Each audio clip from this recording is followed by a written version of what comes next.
Yeah. He would enjoy it because I think he would enjoy it because it's spreading the martial arts and just the influence of our movie, Enter the Dragon, when it's done.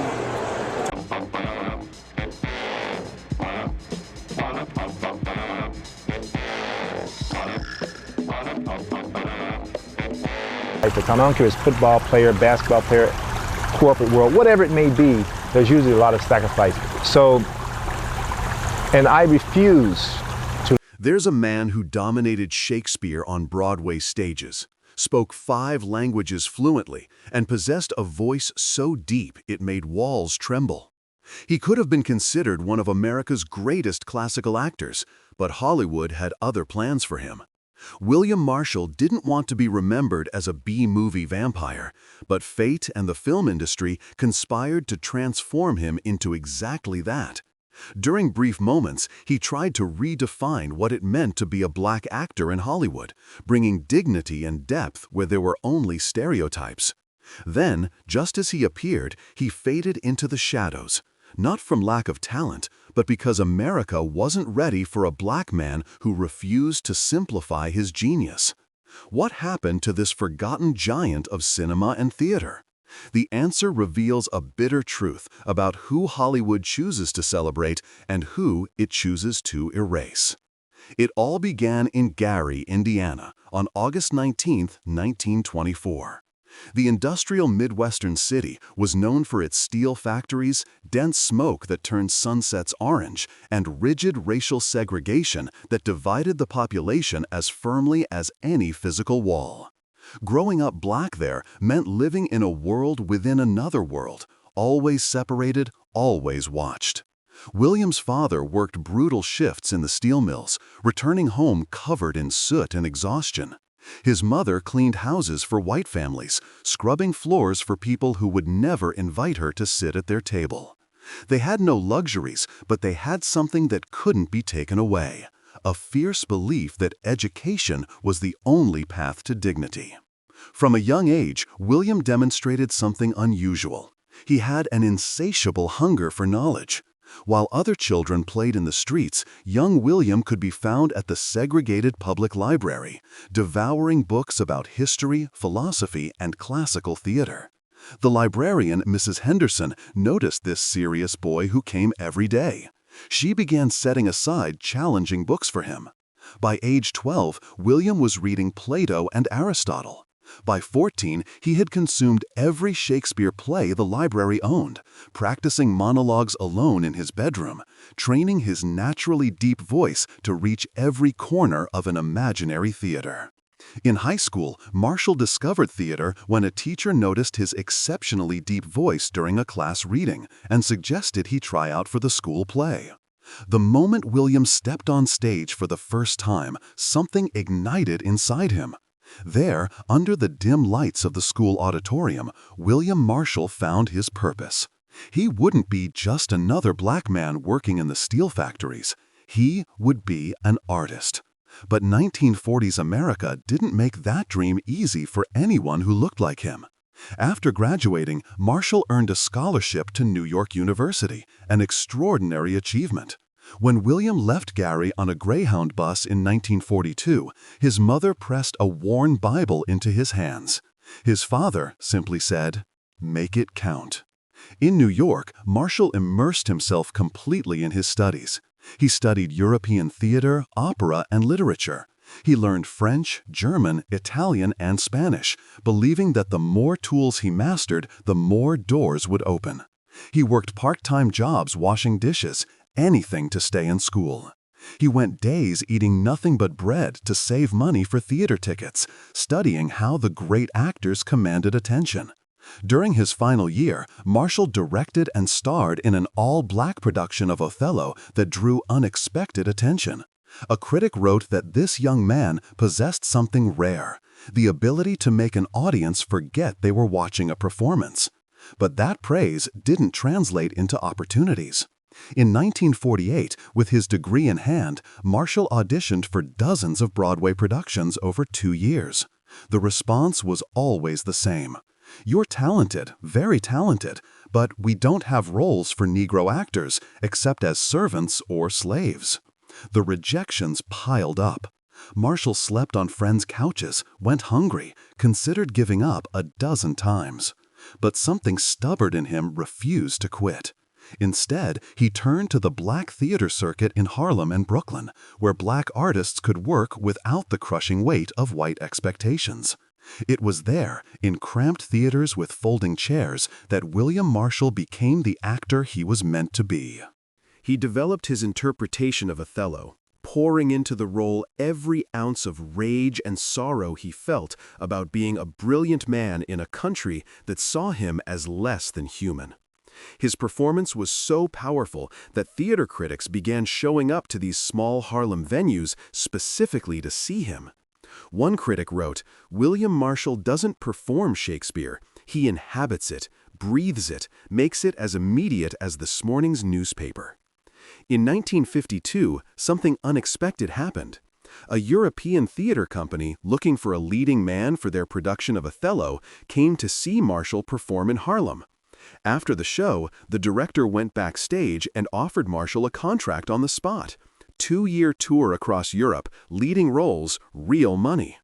For the first time, Marshall left the United States and discovered that the world beyond American borders saw him completely differently. In Paris, London, Rome, and Madrid, he wasn't the Negro actor, he was simply a brilliant actor. In London, a critic from The Times wrote that Marshall's voice had the depth of a cathedral organ and the precision of a surgical instrument. For 4 years, Marshall lived in Europe, experiencing for the first time what it meant to be treated as an equal artist, judged solely on talent rather than skin color. But nostalgia brought him back to America in 1956, believing things might have changed. At first, it seemed promising. He landed roles in Broadway productions, always smaller than his talent deserved, but he was working. In 1963, Marshall made his film debut in Lydia Bailey, playing an African king with dignity and presence. During the 60s, Marshall appeared in various television programs, building a steady career. He guest-starred in Star Trek, playing Dr. Daystrom, a brilliant scientist. He appeared in The Man from UNC, Bonanza, and other shows. In each appearance, Marshall elevated the material far beyond what was written. But despite this steady work, Marshall was frustrated. He was approaching 40. He had trained with the best, performed across Europe, and Hollywood still saw him as a character actor, never a leading man. Then came 1972, the year that would define Marshall's legacy in ways he never wanted. American International Pictures was producing a horror movie called Blackula. The premise was pure exploitation. Count Dracula bites an African prince in the 18th century, transforming him into a vampire. 2 centuries later, he awakens in 1970s Los Angeles. When they offered Marshall the lead role, he hesitated for weeks. This was everything he had tried to avoid. But the salary was substantial, and the producers promised creative freedom. Marshall accepted on one condition. He would transform Blackula from a monster into a tragic figure, a man struggling to maintain his humanity. The producers agreed, expecting the film to disappear after 2 weeks. Marshall approached Blackula with the same intensity he brought to Othello. He rewrote most of his dialogue, removing campy lines and replacing them with Shakespearean gravitas. He gave the character a backstory as an African prince who had traveled to seek Dracula's help in ending the slave trade, only to be cursed for his nobility. Marshall played every scene with absolute conviction, refusing to wink at the camera. His voice gave weight to lines that should have been ridiculous. When the character mourns his lost love or struggles with his violent nature, Marshall made audiences believe in the pain. When Blackula premiered in August 1972, it exploded.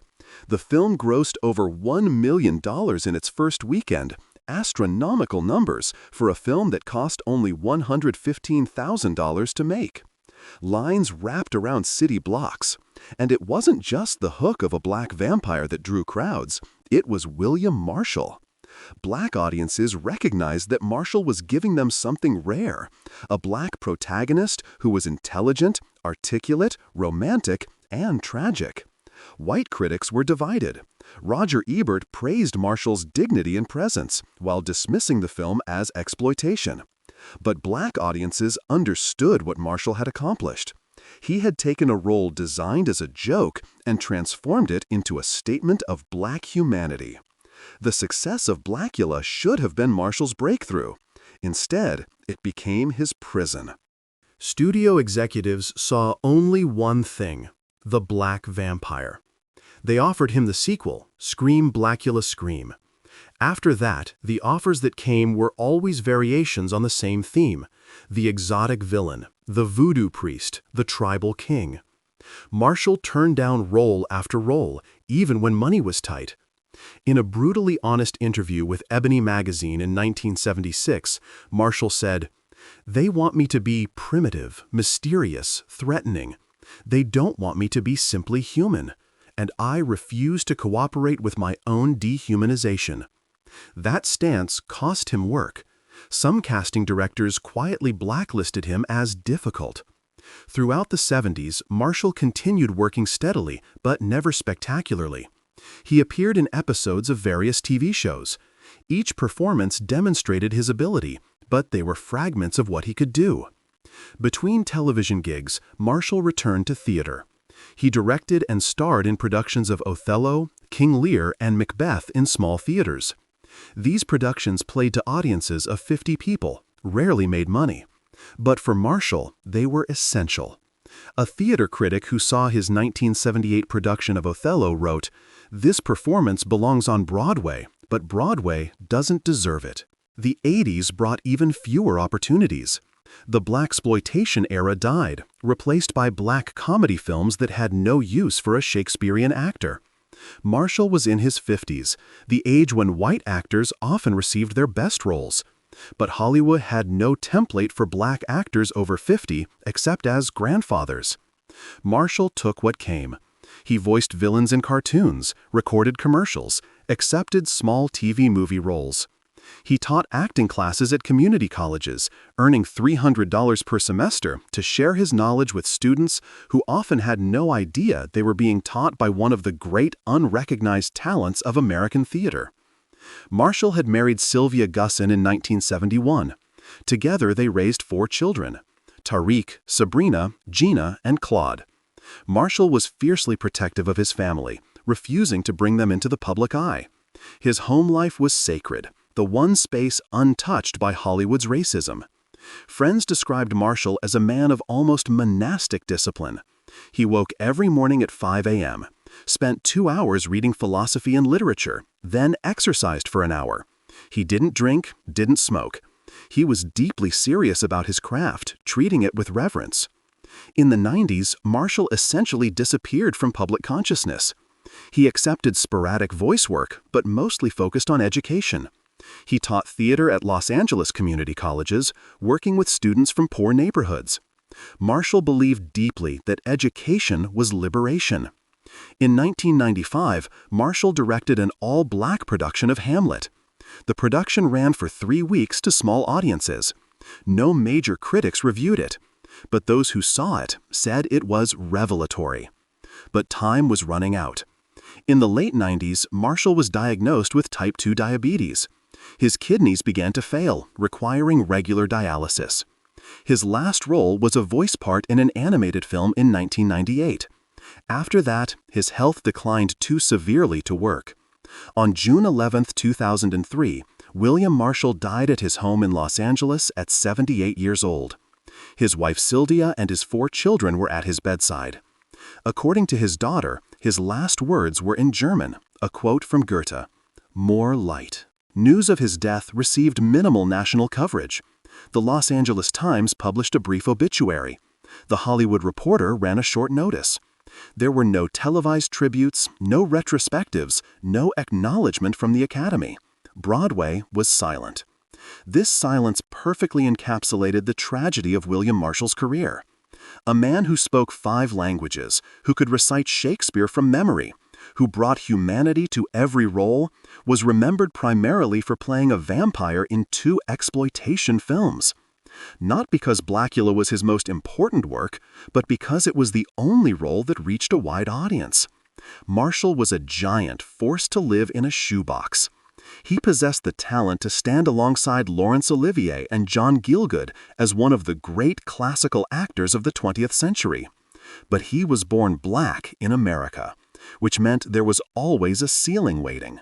Hollywood had no category for a black actor who refused to be exotic, threatening, or comic. So they did what systems always do with inconvenient brilliance. They ignored it until it went away. If William Marshall were beginning his career today, the landscape would be different. In an era where Denzel Washington has won Oscars, where Chadwick Boseman played both Black Panther and Thurgood Marshall, Marshall might have received some recognition. But even today, black actors who insist on classical roles face resistance. Marshall's true legacy lives in the hundreds of students he taught, many of whom credited him with teaching them they didn't have to accept limiting roles.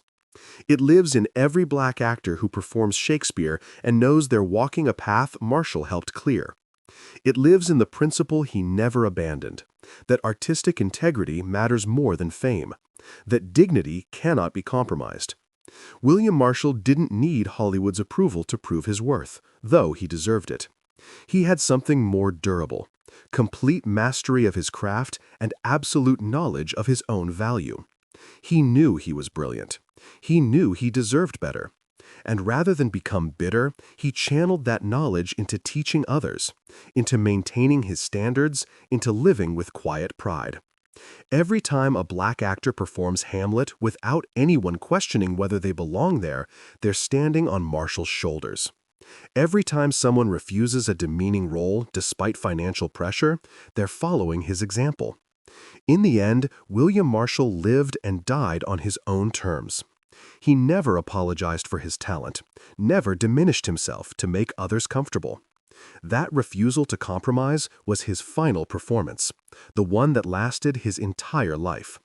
His victory was internal, invisible, but absolute. He knew who he was, and that knowledge, maintained with fierce discipline across 78 years, was his masterpiece.